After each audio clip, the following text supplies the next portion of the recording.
And so the 2025 AFCON is finally done and dusted, with Senegal winning their second ever trophy in their lifetime. The first one happened in 2021, and now in 2025, they won both trophies in Northern Africa. That is the first one in Egypt and now in Morocco.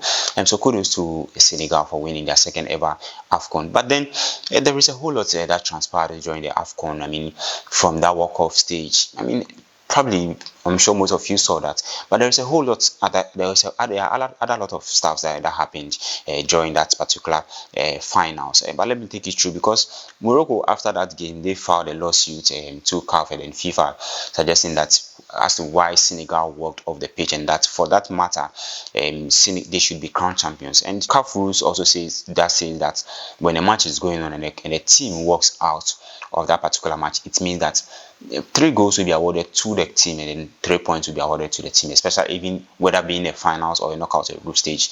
Then that is it. And so for that matter, Morocco should be crowned champions. But this is a lawsuit that has been filed by the Moroccan FA to FIFA and CAF, hoping that some justice will be served. But then, aside Morocco filing all these lawsuits, there were also lots of things that happened back in the stands. You quite remember when Morocco were awarded a penalty when Senegal players decided to walk off the pitch. I mean, some Senegal fans and some Moroccan fans had some altercations during in the stands, which led to one steward passing away. But then there is a whole lot of people were saying because of this, bro. But I mean, there are some videos that probably you didn't see as to what those stewards were doing to those Senegalese fans. So in a particular video that's surfaced online, you could see these Moroccan stewards trying to use punches and then using chairs to these Senegalese fans, and that was what led to one of their stewards passing away. I mean, he had a dislocated jaw, I think jaw, so which led to him passing away in the stadium. And so many altercations happened, and I didn't expect Morocco. I mean, when you look at Morocco back in 2022, when they went to the World Cup, I mean, Morocco played a fair game, but I don't know whether because probably they didn't meet any African team. I mean, this particular AFCON was a good one for Morocco. I mean, playing at their home. And this was a competition they shouldn't have even thought of that. I mean, when you look at that semi-final game against Nigeria, same thing happened to Stanley Wabila. Stanley decided to go for his towel from his Nigerian bench, and then he placed it at his post. And then the next thing you could see was that one security man came to pick up his towel and then threw it away with a sense that probably they may be practicing voodoo or some black magic. I didn't know what they were thinking. Same thing happened to Mendy when he had his towel, to the extent that reserve goalkeeper had to be a guard for him for his towel, had to pick his towel and guard him, whilst some ball boys were trying to pick up. I mean, you could ask yourself, what were the intentions of these Moroccans with this towel thing? Were they thinking that West Africa, because we practice this black magic and voodoo things, so probably said there could be something in this particular towel that Mendy was holding? But I think this didn't sight well for Moroccan, because I mean, you are playing professional football. You should act professionally. You shouldn't. Why would you even think about such thing, that someone may be practicing something, to the extent that Hakimi himself, I mean, the Moroccan captain Hakimi, for those of you who didn't see, there was a video surfacing online too that also showed Hakim Achraf picking up Mendy's towel and then throwing it out of the pitch, and then to the extent that one Senegalese player had to go back and then pick up Mendy's towel and then bring it back to him. I mean, what is all these mind games? I mean, at the end, you file a lawsuit that Senegal had walked off just because of the penalty. I mean, for that, I didn't agree with Senegal walking off the pitch after that penalty was given to Morocco, because they felt that wasn't a penalty. But then CAF has also started some sanctions on both parties. For now, the only sanction that has been announced is Senegalese head coach, that is Pape Thiaw. He has been, I think, banned 5 games, so probably he could miss the World Cup, some matches in the World Cup. Remember, the World Cup, you are going to play 3 games in the group stage, and then hopefully move into some knockout stages. And so for now, Senegal hasn't announced any international friendlies. Hopefully, maybe if they should have some friendly matches to be played prior to the World Cup, maybe Pape Thiaw could hopefully participate in this World Cup. But now CAF has banned him, have suspended him for 5 matches.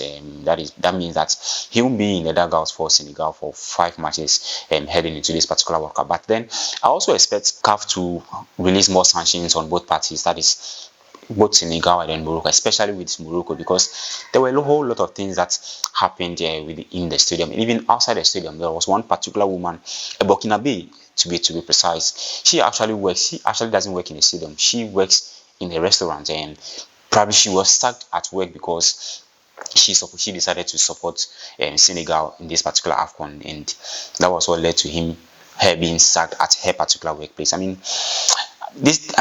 don't know what exactly Moroccans were looking for. I mean, when it comes to infrastructure in this particular phone, they've really invested, and so I'm sure they were looking forward to reap up that investment by winning this particular AFCON. But I mean, Charlie, if the tournament is not yours, it's definitely not yours. It's definitely not going to be yours. So I don't see why they should be playing all these mind games in this particular one. But let's still stay on this, because Algerian fans during this particular finals, Algerian fans were very, very happy when Senegal won this particular AFCON.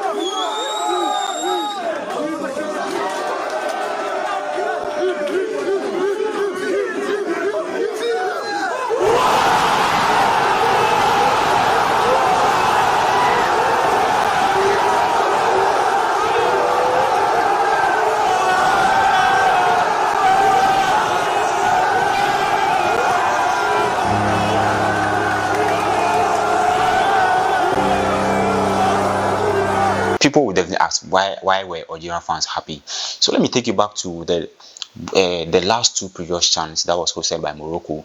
I mean, CHAN is a competition where local players from their countries, home-based teams, get to play for their nations, they represent their nations in this party. That is another version of the AFCON that is called CHAN.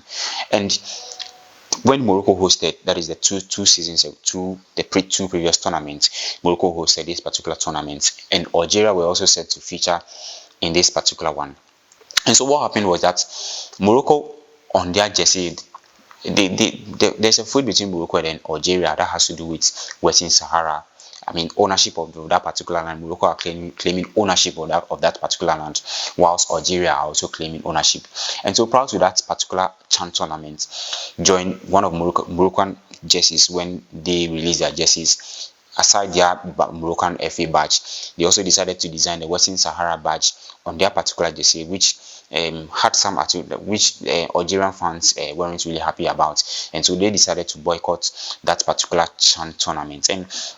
But then, with this particular, that was one of the reasons why Algeria fans decided to celebrate, because I mean, there was no way you were going to expect Algeria fans to rally behind that North African side, because during Algeria's game against Nigeria, Moroccan fans were also in support of Nigeria. They were supporting Nigeria to defeat Algeria, to kick them out of the tournament, because I mean, these two countries are not in good terms at all. And so during this particular finals, Algerian fans, they were seen all over jubilating when Senegal scored, that only when Senegal won this particular AFCON, winning by a goal to 0 in extra time. But let's take a turn to let's still stay on this particular AFCON, because now 2025 AFCON is done and dusted. Now the next AFCON will be in 2027. That will be hosted by Kenya, Uganda, and then Tanzania. Uganda and then Tanzania, they featured in this particular AFCON. For Kenya, unfortunately, they couldn't feature. Hopefully, the next edition, we could see them feature in this particular AFCON. But then CAF has also announced that right after the 2027 edition, the AFCON will move from its 2-year format to a 4-year format.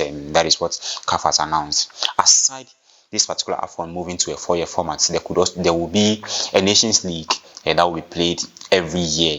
But I have a bit of concerns in this particular new twist of turns, because when you look at Africa, to be precise, when you look at some African countries don't really have stadiums when it comes to hosting tournaments. When you look proud to this particular AFCON, that is the qualifications, some teams have to go to other countries to use their facilities because their stadiums were not CAF standards, not to even talk of FIFA standards. And so coming into this particular one where there's going to be Nations League being played every year, and then I mean, it's a good one. It's going to expose our African players more.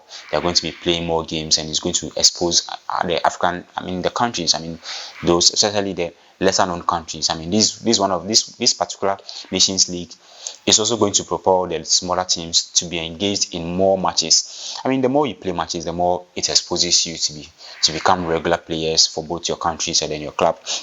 But my concern has to do with the stadium facilities that we have here in Africa. I mean, most teams don't really have that standard CAF standard facilities when it comes to hosting this particular tournament. And then here in Africa, our traveling system has a bit of problem, because you take a look at Cape Verde.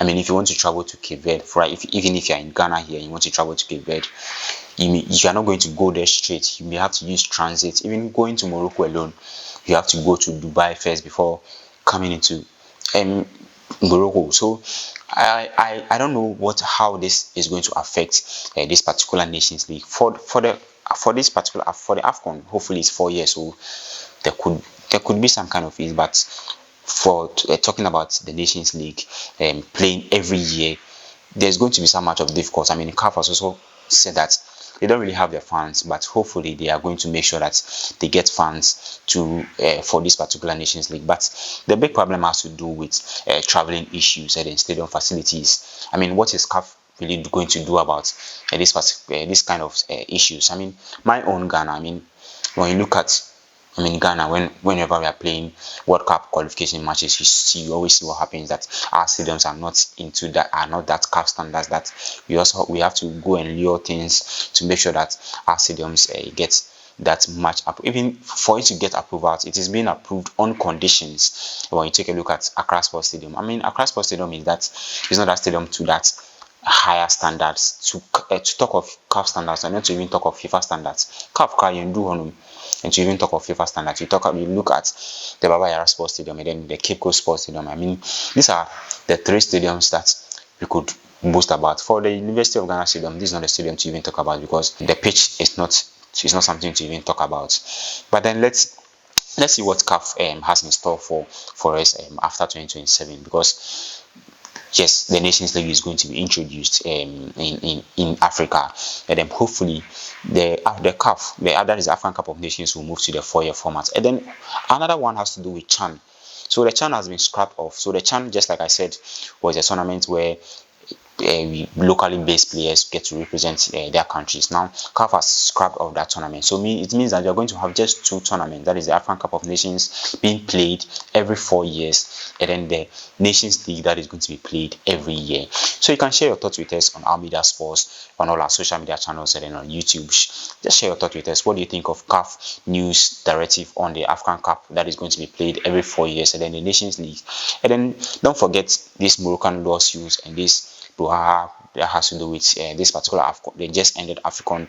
Morocco's filing a lawsuit, and Senegal also, their head coach, getting the 5-match suspension, and definitely there's going to be some other suspensions coming up in this particular one, and especially in this particular AFCON that just ended in Morocco. So this is our media sports on YouTube and all our social media channels. My name is Amos Mama Boy.